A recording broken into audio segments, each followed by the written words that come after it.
Right now 10:30, that means 10:30, রাত 10:30।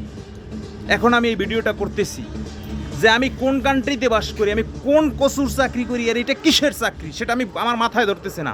আমি সেই সকাল 8টার সময় গেছি আর 10:30 পর্যন্ত আমি ডিউটি করছি, একদম অফিসিয়াল ডিউটি। আমি এর ভিতরে কোনো আমার ব্যক্তিগত কোনো কাজের জন্য আমি কোথাও যাই নাই। আর এখন আমি এই অফিস থেকে বাসায় ফিরলাম 10:30টার সময় রাত। তাহলে আমি মানে কিসের ডিউটি? আমাকে কতগুলো স্যালারি দেবে? আমার কি আমার একটা ব্যক্তিগত জীবন নাই? আমার ব্যক্তিগত কোনো কাজ থাকতে পারে না? শুক্রবার আমার আবার কাজে ডাকবে তারা। শুক্রবার শনিবার বন্ধের দিন, খাতা কলমে ছুটি আছে শুক্র শনিবার, সেই শুক্র শনিবার আমার আবার কাজ করতে হবে।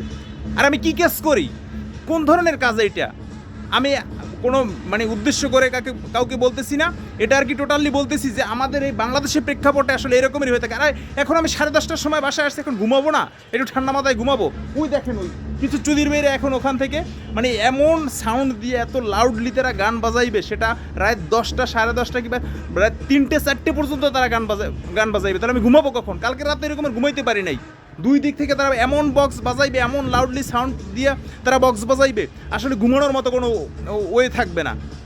তাহলে আমি কোথায় বসবাস করি?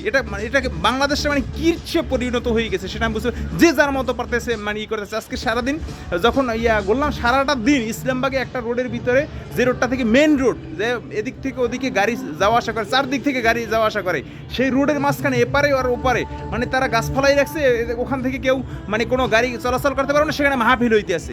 আরে ভাই, মাহফিল করতে হলে তোরা নির্দিষ্ট একটা জায়গায় কর, মসজিদে কর, কিংবা মাঠ আছে সেই মাঠে, খেলার মাঠে করো। তা সেটা রোড আটকাই সেটা করতে হবে কেন? যাই হোক, সেটা আমার বুঝতে পারতেছি না। এটা নিয়ে আমি আসলে দ্বিধাদ্বন্দ্বিত। আমি অফিস থেকে মাত্র ফেললাম, দেখেন জাস্ট আমি এখন পর্যন্ত ব্যাগটাও রাখি নাই। যে অফিস থেকে আসছি, আমি আমার রুমের ভিতরেও এখন পর্যন্ত এন্ট্রি নিতে পারি না, জাস্ট দরজাটা কেবল খুললাম। আর এখন এদিকে মনে করেন তারা এত পরিমাণে সাউন্ড দিয়ে যে গান বাজাইবে, এই পেজটা এই সাইডটা, এর জায়গায় কমিউনিটি সেন্টার নাকি কোন কসু করছে সেটা আমি বুঝি না, কিন্তু এখানে তারা গান বাজাইবে সারা রাতভর। এই মুহূর্তে আসলে কি করা উচিত? এই পরিস্থিতিতে আসলে আপনারা হলে কি করতেন? অবশ্যই কমেন্ট বক্সে জানিয়ে যাবেন। আর আমার চাকরিটা আসলে আমি নিতে পারতেছি না। মাঝে মাঝে ভাবি আসলে চাকরিটা ছেড়ে দেবো, কিন্তু সেটা আবার যখন ভাবি আসলে ওই রকমের সাহস নিয়ে আসে যারা চাকরি করে, এক ধরনের গোলামি। ভাই তোরা যারা চাকরি করো, তোরা চাকরি ছেড়ে দে। যে কোনো ছোটোখাটো একটা ফুটপাতে যে একটা ব্যবসা কর, একটা ফল বিক্রি কর, কিংবা ওই যে ফুটপাতে যাইয়া সবজির ব্যবসা কর ভাই, কোনো সমস্যা নাই ভাই। আর পারতেছি না ভাই, এটা আসলে নিতেই পারতেছি না। এরকমের রাত প্রত্যেক দিন 9টা ছাড়া তো আমি অফিস থেকে বের হতেই পারি না। তারপর একটা নির্দিষ্ট রুলস করছিলাম যে 9টার সময় বের হব, প্রত্যেক দিন মানে রাতে 9টার সময় বের হব। সেটা নাকি খুব আগে বের হওয়া হয়ে মানে বের হওয়া যায়, মানে সেটা নাকি খুব আগে বের হওয়া হয়ে যায় আমার।